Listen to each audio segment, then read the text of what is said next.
کہنے لگے میری بیٹی جو ہے وہ لولی ہے، اس کے ہاتھ نہیں ہیں، ہاتھ نہیں ہے، لنگڑی ہے، اس کے ٹانگیں، بولیے ٹانگیں، اندھی ہے اس کی آنکھیں، کانوں سے بہری ہے، سنتی نہیں ہے، اندھی ہے، بہری ہے، لولی ہے، لنگڑی ہے، کیا اس سے شادی کر لو گے؟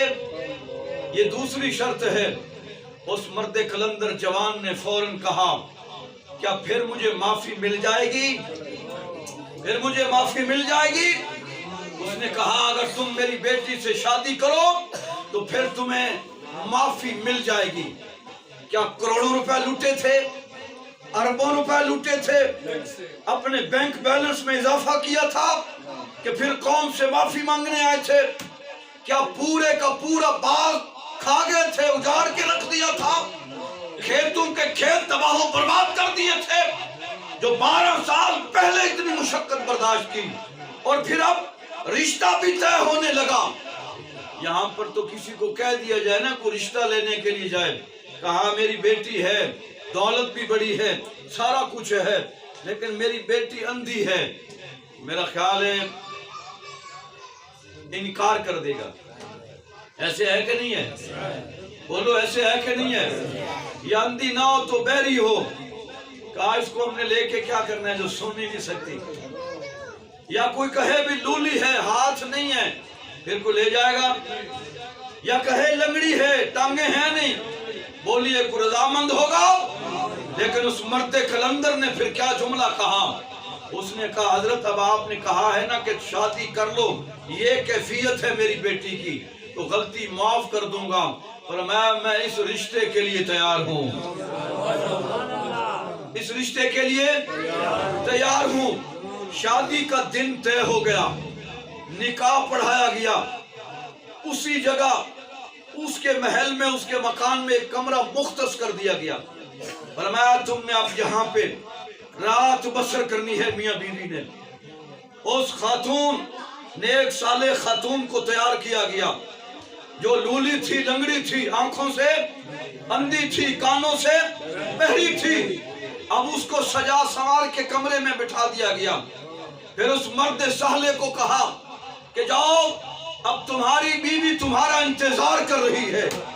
وہ مرد سہلے کمرے میں جب جاتا ہے، جا کے عجیب منظر دیکھتا ہے کہ اس کے باپ نے تو کہا تھا اندھی ہے، یہ تو دیکھتی ہے، اس کی آنکھیں ہیں۔ اس کے باپ نے کہا تھا لولی ہے، اس کے تو ہاتھ بھی ہیں۔ اس کے باپ نے کہا تھا لگڑی ہے، اور اس کی تو ٹانگیں بھی ہیں۔ اس کے باپ نے کہا تھا کانوں سے نہیں سنتی، میں نے سلام کہا، اس نے مجھے جواب دیا ہے۔ اس کا مطلب ہے زبان بھی ہے، زبان بھی ہے، گنگی نہیں ہے، کان بھی سلامت ہے، سنتی بھی ہے، آنکھیں بھی ہیں، دیکھ رہی ہے، ٹانگیں بھی ہیں، ہاتھ بھی سلامت ہیں۔ جب یہ منظر دیکھا وہ ڈر کے بھاگ کے باہر نکل آئے، کہا ایک غلطی کی تھی، 12 سال اس کی سزا بھگتی ہے، ایک غلطی کی تھی، 12 سال سزا بھگتی ہے، کہیں دوسری غلطی کر کے کہیں بڑی مصیبت میں نہ پھنس جاؤں کہ یہ تو میری بیوی نہیں ہے۔ جو اس کے باپ نے نشانیاں بتائی تھی وہ نشانیاں تو اس میں ہے نہیں۔ ساری رات باہر بیٹھ کے گزار دی۔ صبح ابا جی سے، اپنے سسر جی سے ملاقات ہوئی، آپ فرمانے لگے کہ یہ تو اندر جو تھی وہ تو آپ کی بیٹی نہیں تھی، آپ نے جو نشانیاں بتائی تھی وہ تو ایک بھی نشانی نہیں تھی، تو یہ کس مصیبت میں مجھے گرفتار کرنے لگے تھے آپ؟ تو اس مالک نے کہا، سسر نے کہا، فادر اللہ نے کہا بیٹا جو اندر بیٹھی تھی وہی تیری بیوی تھی، وہی میری بیٹی تھی، تو کیا یہ دوسری بیٹی ہے جس سے میرا نکاح ہوا تھا وہ تو ایسی تھی؟ کہا نہیں، بیٹی بھی ایک تھی، جو اندر بیٹھی تھی وہی میری بیٹی ہے، وہی تیری بیوی ہے۔ تو کہنے لگے پھر یہ ماجرا کیا ہے؟ آپ نے تو نشانیاں بتائی تھی، گنگی ہے، اندھی ہے، بہری ہے، لولی ہے، لنگڑی ہے، وہ تو ہم سب سلامت تھی، وجہ کیا ہے؟ تو سنیے، جملہ سنیے۔ سیالکوٹ میں ایک بابا جی گزرے ہیں، 100 سال عمر ہو گئی، کسی نے جا کے دیکھا تو بغیر اینک کے قرآن پڑھ رہے تھے. 100 سال سے اوپر عمر، بغیر چشمے کے قرآن پڑھ رہے تھے. پوچھا بابا جی کون سا سرما لگاتے ہو، کون سی دوائی لگاتے ہو کہ ابھی تک آنکھوں کا نور باقی ہے؟ وہ بابا جی سے ڈالنے لگے. کہا فلاں دوائی استعمال کر لو، فلاں شہد ڈال دو، فلاں ہر کے گلاب ڈال دو، میں فلاں ڈالتا ہوں، فلاں ڈالتا ہوں.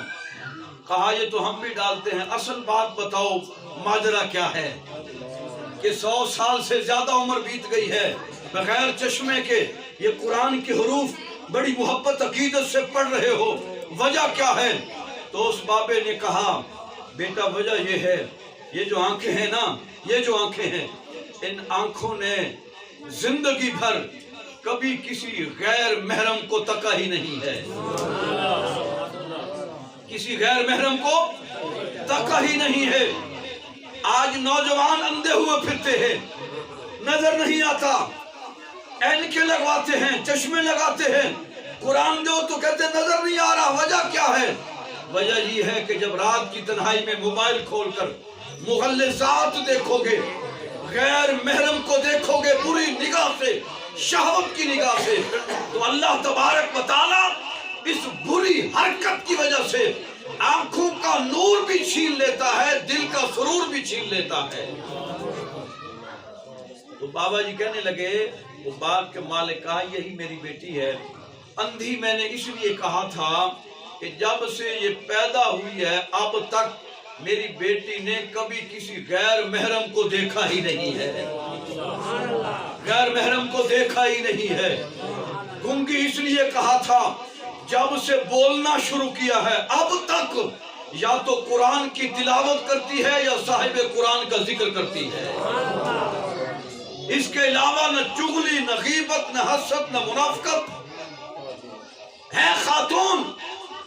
خواتین کی عادت ہوتی ہے کہ 2-4 بیٹھ جائیں تو چغلی شروع ہو جاتی ہے، منافقت شروع ہو جاتی ہے، غیبت شروع ہو جاتی ہے، اور کسی کی کرے نہ کرے اپنے خاوند کی چغلی ضرور کر دے گی، اپنے خاوند کی چغلی ضرور کر دے گی کہ میں میکے میں تو اتنی سکھی تھی، میکے میں تو ایسے راج کرتی تھی، جب سے آئی ہوں اس ٹوٹ پہنے دے کر میں نے تے چج دا کھان بھی نصیب نہیں ہویا. یعنی جب بیٹھتی ہیں بیبیاں سب سے پہلی چغلی اپنی خاوند کی کرتی ہیں. وہ اللہ کی بندی شکر کر کہ اللہ تبارک و تعالیٰ نے تیرے سر پر خاوند کی صورت میں نگران مقرر کیا ہوا ہے، شکر کیا کر. کہا نہ کبھی غیر محرم کو دیکھا، نہ کبھی چغلی کی. بہری اس لیے کہا تھا کبھی زندگی میں بھی میری اس بیٹی نے ان کے کانوں میں کسی غیر محرم کی آواز کبھی گئی نہیں، جب بھی سنا ہے قرآن کی تلاوت ہی سنی ہے، محبوب مصطفیٰ کا ذکر ہی سنا ہے. اور کہا میں نے لنگڑی اس لیے کہا تھا کہ میری یہ بیٹی کبھی بھی جب سے پیدا ہوئی ہے، کبھی میری بیٹی یہ جب سے پیدا ہوئی ہے اس نے گھر سے باہر کبھی قدم ہی نہیں نکالا. اور میں نے لولی اس لیے کہا تھا کہ یہ میری بیٹی کے جو ہاتھ ہیں کبھی ایسے ظلم کی طرف نہیں اٹھے کہ جس سے کسی دوسرے کو تکلیف ہو، دوسرے کو تکلیف ہو. فرمایا میں نے اس بنا پہ کہا تھا کہ لولی ہے، لنگڑی ہے، اندھی ہے، بہری ہے، گنگی ہے. فرمایا یہی میری بیٹی ہے اور یہی تیری بیوی ہے. پھر دونوں میاں بیوی خوش و خرم رہنے لگے. 1 2 کے بعد اللہ تبارک و تعالیٰ نے ان دونوں کے بطن اقدس سے، اس پاکیزہ ماں کے بطن اقدس سے، اس پاکیزہ ماں کے شکم پاک سے، پھر اللہ تبارک و تعالیٰ نے جو انہیں دونوں کو بیٹا عطا فرمایا. آج پوری دنیا اس بیٹے کو غوث العظم شیخ عبد القادر جیلانی کہتی ہے. یعنی جو نانا تھا حضرت عبداللہ صومعی، وہ باغ کا مالک نانا ہوا غوث پاک کا، اور وہ جو باپ تھا جس نے سیب کھایا تھا اور صرف ایک سیب کو معاف کروانے کے لیے 12 سال کشٹ کیا. دوسری بڑی کڑی، ظاہراً بڑی کڑی شرط تھی، کون کرتا ہے رشتہ ایسی بیٹیوں سے؟ لیکن کہا قیامت کے دن کی سزا، معاشر کے دن کی میرا جسم برداشت نہیں کرتا. اور کریم رسول صلی اللہ علیہ وآلہ وسلم ایک مرتبہ ام المومنین صدیقہ بنت صدیق امی عائشہ صدیقہ رضی اللہ تعالی عنہا کو جہنم کی سزاؤں کے بارے میں بتا رہے تھے کہ ایک گناہگار شخص کو کون کون سی سزائیں رب دے گا. جب ذکر کرتے کرتے تو حضرت امی عائشہ نے فرمایا، عرض کی یا رسول اللہ صلی اللہ علیہ وسلم یہ فرمائیے کہ جہنم میں ایک گناہگار کو جو سب سے معمولی چھوٹی سے چھوٹی جو سزا دی جائے گی وہ کون سی ہوگی؟ تو میرے کریم رسول صلی اللہ علیہ وسلم نے فرمایا، عائشہ سن، جو معمولی سزا، چھوٹی سے چھوٹی سزا جو دی جائے گی ایک گناہگار کو وہ یہ ہوگی کہ اس گناہگار کو آگ کے جوتے پہنائے جائیں گے، جس کی حدت اور شدت سے اس کا دماغ ناک کے ذریعے، کانوں کے ذریعے، منہ کے ذریعے پگھل کر باہر آنا شروع ہو جائے گا. تو اس مرد کلندر نے کہا اتنی سزائیں میں نہیں بھوگ سکتا، مہربانی فرمائیے دنیا میں جو جتنی بڑی سزا دینی ہے مجھے آپ دے ڈالیے، لیکن قیامت اور معاشر کی جو سزائیں میں برداشت نہیں کر سکتا. جب ماں پھر ایسی ہو، ماں ایسی ہو، زندگی میں کسی غیر محرم کو نہ تکا ہو، اور پھر باپ ایسا ہو جو ایک سیب معاف کروانے کے لیے، حالانکہ شرعی طور پر وہ جائز تھا، فتویٰ یہ ہے کہ جائز تھا، تیرتا ہوا آ رہا تھا، کھانا جائز تھا، لیکن اس جائز ہونے کے باوجود تقویٰ یہ تھا کہ پتہ نہیں اس کا مالک کون ہے. تو پھر جب ماں ایسی ہو، باپ ایسا ہو، تو پھر ان کی گود سے چور، اچکا، لٹیرا، نیب زدہ، ملک اور قوم کو لوٹنے والا کوئی حکمران یا سیاستدان پیدا نہیں ہوتا، بلکہ ایسی ماؤں کی گودوں میں یا تو عبد القادر جیلانی پیدا ہوتا ہے، یا داتا علی حجویری پیدا ہوتا ہے، یا خواجہ معین الدین اجمیری پیدا ہوتا ہے، یا بابا فرید الدین گنج چکر پیدا ہوتا ہے، یا حضرت نوشو گنج بخش پیدا ہوتا ہے، یا پھر امیر المجاہدین خادم حسین رضوی پیدا ہوتا ہے. اور پھر غوث پاک آپ کو پتہ ہے جماندروں ولی تھے، پیدائشی ولی تھے، ماں کے پیٹ میں بھی تھے تب بھی ولی تھے. 90 سال کی عمر ہوئی آپ کی، کتنی؟ 90 سال کی عمر. اور امام ابن حجر عسقلانی فرماتے ہیں مناقب شیخ عبد القادر جیلانی اپنی کتاب کے اندر فرماتے ہیں یہ ایسا مرد کلندر ہے جس نے 40 سال، دیگر کتب میں بھی یہ واقعہ مذکور ہے، 40 سال تک عشاء کے وضو سے نماز فجر ادا فرمائی ہے. یعنی درمیان میں رات میں وضو ٹوٹ بھی جاتا تو پھر تازہ وضو فوراً کر کے 2 رکعت نماز نفل پڑھ لیا کرتے تھے. کبھی ساری رات قیام میں کھڑے ہوتے تھے، کبھی ساری رات رکوع میں کھڑے ہوتے تھے، کبھی ساری رات سجدے میں پڑھ کر اپنے کریم رب کی بارگاہ میں استغفار کیا کرتے تھے. حضرت شیخ سعدی رحمت اللہ علیہ فرماتے ہیں ایک بزرگ سے میں نے سنا، وہ کہتے ہیں کہ میں نے دیکھا اپنی آنکھوں سے بیت اللہ شریف کے ساتھ ایک پتھر پر ایک حسین و جمیل جوان، ڈھلتی جوانی تھی، پتھر رکھ کے منہ چھپا کے رو رہا تھا اور کہہ رہا تھا باری تعالیٰ میرے گناہوں کو معاف فرما، میری لغزشوں کو معاف فرما، میری کوتاہیوں کو معاف فرما، میری غلطیوں کو معاف فرما.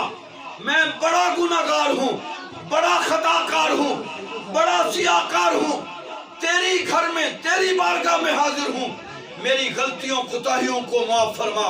حضرت شیخ سعدی فرماتے ہیں کہ وہ بزرگ کہنے لگے اتنا تو گناہگار ہے نا جو رو رو کر اپنے گناہوں کی معافی مانگ رہا ہے. وہ بزرگ کہنے لگے میرے اندر اشتیاق پیدا ہوا کہ اس بزرگ کا چہرہ اٹھاؤں اور اس کے چہرے کی زیارت کروں اس نوجوان کی کہ یہ ہے کون.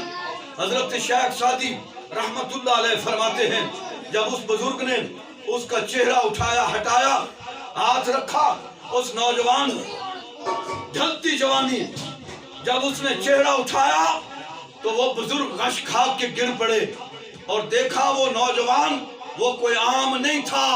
وہ نوجوان شیخ عبد القادر جیلانی الگیلانی تھے. اور حضرت شیخ عبد القادر جیلانی رضی اللہ تعالیٰ عنہ اللہ نے بڑی مقام اور منزلیں عطا فرمائی تھی. اور آپ اتنی کرامات ہیں میں بیان کروں تو زندگیاں ختم ہو جائیں گی لیکن کرامتیں ختم نہیں ہوں گی. اللہ کے ولی تھے. لیکن یہ محفل پاک منعقد کرنے کا مقصد یہ ہے کہ جس کی بارگاہ میں حاضر ہیں انہوں نے تو 40 سال عشاء کے وضو سے نماز فجر پڑھی ہے. تو کیا ہم بھی عشاء اور فجر پڑھتے ہیں جی؟ تو پھر یہ ثواب کی خاطر ہے انقلاب کی خاطر نہیں ہے محفل. اللہ کہتا ہے اہدنا الصراط المستقیم دن میں کتنی مرتبہ پڑھتے ہیں جی؟ اہدنا الصراط المستقیم دن میں کتنی مرتبہ پڑھتے ہیں؟ کتنی رکعتیں ہیں ٹوٹل دن میں؟ کتنی رکعتیں ہیں؟ یہ تو ہمارا حال ہے. میں جہاں بھی پوچھتا ہوں لوگ سوچ میں پڑ جاتے ہیں. ایک محفل میں تھا میں لوگوں نے بڑی خدمت کی. میں نے کہا یہ ٹیبل پہ جتنے پیسے پڑے ہیں جو بتائے گا یہ سارے پیسے اسی کے ہیں. میری جیب میں جتنے ہیں سارے اسی کے. لیکن کوئی نہ بتا سکا. تھے مسلمان بہت ساری مسجدوں کے امام بھی تھے مقتدی بھی تھے مؤذن بھی تھے پیر بھی بیٹھے ہوئے تھے. میں نے پیر صاحب سے پوچھا میں نے کہا قبلہ پیر صاحب دن میں کتنی مرتبہ سورہ فاتحہ کی تلاوت کرتے ہیں نماز میں؟ سوچ میں پڑ گئے سوچ میں پڑ گئے کہ اب ان کو میں کیا جواب دوں کیونکہ میں نے تو کبھی نماز ہی نہیں پڑھی. میرا دھیان تو نذرانوں کی طرف ہوتا ہے. اور میں کہتا ہوں بس یہی ہے بخشش ہو جائے گی. 48 مرتبہ پڑھتے ہیں. کتنی مرتبہ؟ کتنی مرتبہ؟ بولیے کتنی مرتبہ؟ یہ یاد کر لو. یقین جانے آج بھی کوئی بتا دیتا میں سارے پیسے اسی کو دے دیتا لیکن امتحان میں ناکام ہو کیونکہ ہمیں پتہ ہی نہیں ہے. نماز پڑھتے ہیں خیال کہیں اور ہوتا ہے. بس آخری بات کر کے کہ خیال جن کا ہوتا ہے پھر وہی غوث بنتے ہیں. حضور غوث پاک تجارت کرتے تھے. مال تجارت بھیجا کسی دوسرے ملک میں بحری جہاز کے ذریعے. اب کسی نے آ کے بتایا آپ پڑھا رہے تھے مدرسہ میں کسی نے آ کے بتایا حضرت وہ بحری سامان ڈوب گیا بحری جہاز ڈوب گیا طوفان آیا سارا سامان برباد ہو گیا. آپ نے کہا اچھا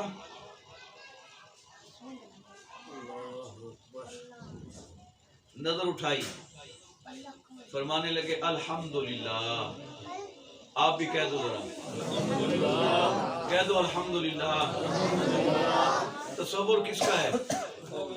لنگر کا نہ رکھو اس کا رکھو جس نے لنگر دیا ہے. جس نے لنگر او الحمدللہ. نظر جھکائی اوپر اٹھائی کہا الحمدللہ. وہ حیران ہو گیا کروڑوں کا سامان ڈوب گیا اور یہ کہہ رہے الحمدللہ. اے انہیں سانو کوئی آ کے دسے جناب حضرت وہ آپ کے بینک میں 2 کروڑ پڑے تھے وہ سارے ڈوب گئے. آپ فوری جوتا نہیں سنبھالیں گے. کیوں کیسے ہوا کس طرح ہوا یہ کیا ہو گیا ظلم ہو گیا لٹ گیا مر گیا 2 کروڑ ڈوب گئے. رونے لگ جائیں گے پریشان ہو جائیں گے. ادھر کروڑوں کا سامان ڈوب گیا. میرے شیخ نے کہا الحمدللہ. کچھ دنوں کے بعد پھر اسی شخص نے آ کے بتایا خان صاحب پڑھا رہے تھے اسی جگہ کہا سامان کسی نے غلط خبر دی تھی ہلکا سا طوفان تھا تھم گیا جہاز لنگر انداز ہوا سامان اتارا بازار میں بیچا کروڑوں کا نفع ہوا ہے. کروڑوں کا نفع ہوا ہے. نظر جھکائی پھر اٹھائی پھر کہا الحمدللہ. کیا کہا بولو کیا کہا؟ وہ پیچھے والے بالکل یار محفل میں نہیں بولتے. کیا کہا؟ الحمدللہ. یہ حکیم صاحب بڑی محبت سے کہہ رہے ہیں، شوکت صاحب، یہ خان صاحب، کہو الحمدللہ الحمدللہ الحمدللہ۔ جب یہ جملہ ادا کیا تو وہ جو خبر دینے والا تھا وہ حیران ہو گیا، کہا جب سامان ڈوبا تھا پھر بھی الحمدللہ، سامان بچا ہے، نفع ہوا پھر بھی الحمدللہ۔ کہنے لگے حضور عرض کروں، یہ دونوں مواقعوں پر دونوں متضاد ہیں، ادھر نقصان ہے ادھر نفع ہے، دونوں موقعوں پہ الحمدللہ۔ وجہ پوچھ سکتا ہوں، کہا جاؤ، یہ بس اندر کی باتیں ہوتی ہیں، ہر ایک کو نہیں بتائی جاتی۔ کہا نہیں حضور لاڈلا ہوں، بتا دیجئے۔ ضد کی تو فرمایا اچھا سن، جب آپ نے بتایا نا کہ حضور وہ سامان ڈوب گیا، میں نے نظر جھکائی، ادھر جب نظر جھکاتے ہیں تو توجہ کہاں ہوتی ہے؟ یہی بولو نا، اہل دل بولو نا ذرا، کہاں ہوتی ہے؟ کہا میں نے جب دل پہ نظر کی نا کہ دیکھوں اس کی کیا حالت ہے، ہمارا تو 100 روپیہ گم ہو جائے پریشان ہو جاتے ہیں، کہا اس کی کیا حالت ہے؟ فرمایا جب میں نے دیکھا دل کو پتہ ہی نہیں تھا، وہ اللہ کی یاد میں مصروف تھا۔ میں نے کہا شکر الحمدللہ۔ پھر جب دوسری مرتبہ بتایا خوشی، پھر دیکھا بھی یہ خوش ہوا ہے کہ نہیں، لڈیاں پا رہا ہے کہ نہیں، کہ دیگاں چڑھاواں گا، زردے پکاواں گا، داتا صاحب حاضریاں دیاں گا، ہے ہو گیا۔ فرمایا جب دیکھا دل کی طرف پھر بھی پتہ نہیں تھا، پھر بھی اللہ کے ذکر میں مصروف تھا۔ پھر میں نے الحمدللہ کہا، اللہ کا شکر ادا کیا کہ دل اسی طرف لگا ہوا ہے، سامان کی کیا اوقات ہے، سامان کی کیا وقت ہے۔ یہ ہے عبد القادر جیلانی رضی اللہ تعالیٰ۔ اللہ کی بارگاہ میں دعا ہے اللہ پاک ہم سب کو اس عظیم ہستی غوث العالم رضی اللہ تعالیٰ عنہ کے نقش قدم پر چلنے کی توفیق عطا فرمائے۔ وما علینا الا البلاغ المبین۔ اذان شروع ہو چکی ہے، اذان سن لیں اس کے بعد